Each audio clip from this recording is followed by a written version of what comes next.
Aquarius Inky Johnson was a star football player for the University of Tennessee with just 8 games to go before realizing his lifelong dream of being drafted by the NFL. Then came September 9th, 2006. Find out what happened on that day and then be inspired by the amazing faith and perseverance of Inky Johnson.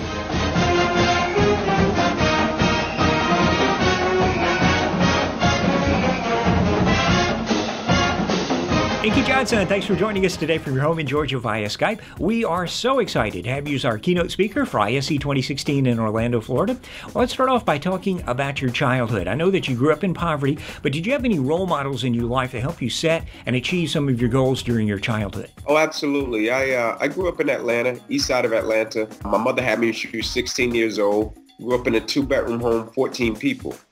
And most of my uncles, they sold drugs in and out of prison. But one of my aunts, she married a guy, and I call him my uncle. He married into the family, and he was a great role model for me, a guy that just did things the right way, a man of integrity, a man of character. He got up, he went to work, took care of his family, and he showed me how to be a man as well. And of course, my mother, she was strong, she did things the right way, and she worked hard and did what she could. Inky, could you tell us about some of the obstacles that you had to overcome in your family life, your school, and your neighborhood? Growing up in the neighborhood that I came up in, it was drugs, people getting killed, people getting robbed, and you saw those things every day. One Christmas Eve, me and my family, we got robbed. A guy stuck a 9mm and a 45 in my face.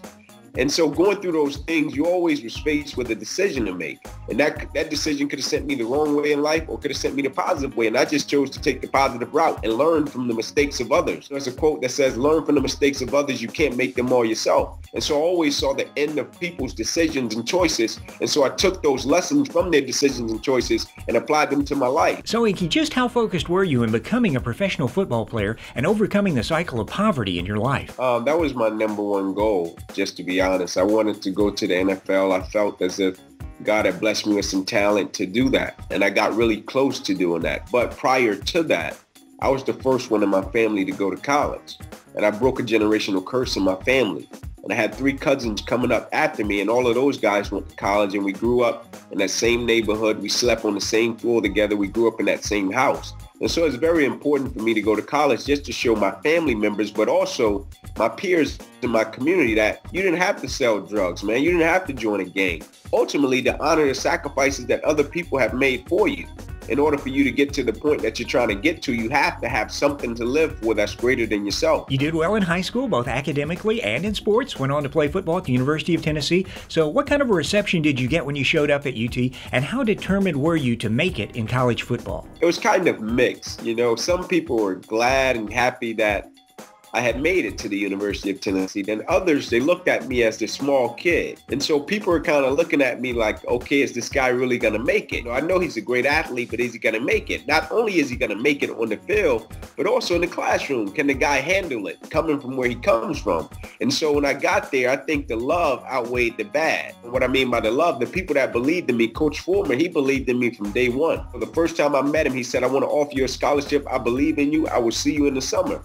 And by doing that, from day one, I had loyalty to him and the coaches. Well, you not only became a starter for UT, but one of the best players, and you were right around the corner from being drafted into the NFL. Then came September the 9th, 2006. Inky, what can you remember about that day? September 9th, started off as a normal day, and that was my junior season. And that was the second game. And so I was 8 games away from the NFL draft. And I was a projected top 30 draft pick that season. Projected first-round draft pick. And I'll never forget it, man. I was going out and it was feeling so great. And I planned on declaring for the NFL after that season. And it got late in the game against Air Force, 4th quarter. And I went and I tackled the guy. And when I tackled that guy, I felt as if I knocked every breath in my body out. I couldn't breathe. I fell to the ground. I blacked out.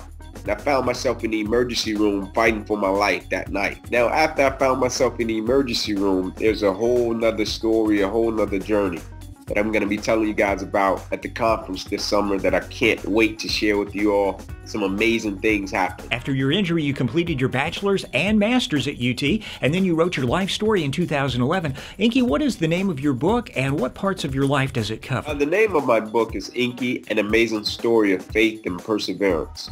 Basically what I cover in that book is the defining moments, the moments to where it could have broke me or made me give up and I didn't stop, and the reasons I didn't stop. A lot of people think I didn't stop or I didn't give up because I was something amazing, and it wasn't that at all. It was because every time I wanted to stop, something amazing would happen in my life. A person would come by, a person would share some things with me, some wisdom, some knowledge. A person saw things in me that I couldn't see in myself. And so in my book, I just cover the events in my life and how life works. When I wanted to give up, when I wanted to stop, when I couldn't see my dream, when things that I thought was going to manifest didn't manifest, and how every time God brought someone across my path that encouraged me and propelled me into the next dimension of my life. Well, Inky, it was just a real honor to talk to you today. I know our ISE attendees are going to be blessed by your inspirational story. Is there anything else you'd like to say to the people who may be thinking about coming to the conference in June? I can't wait to see you guys and share with you guys and meet you guys.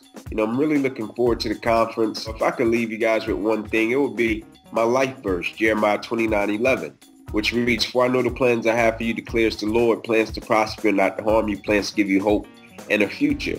And that's what I'm going to be sharing at the conference, how God had a plan for my life all along, through every situation, through every circumstance, through every person. And so I can't wait to meet you guys and share that with you guys and just fellowship and have a great time. Do not miss the incredible conclusion to the Inky Johnson story. It's really the most inspirational part, and you will hear it all during the keynote speech at ISE 2016 in Orlando, Florida on June the 15th. For more information, just visit the website that you see there on the screen. Don't miss out on this amazing time of learning, worshiping, and inspiration. We look forward to seeing you there.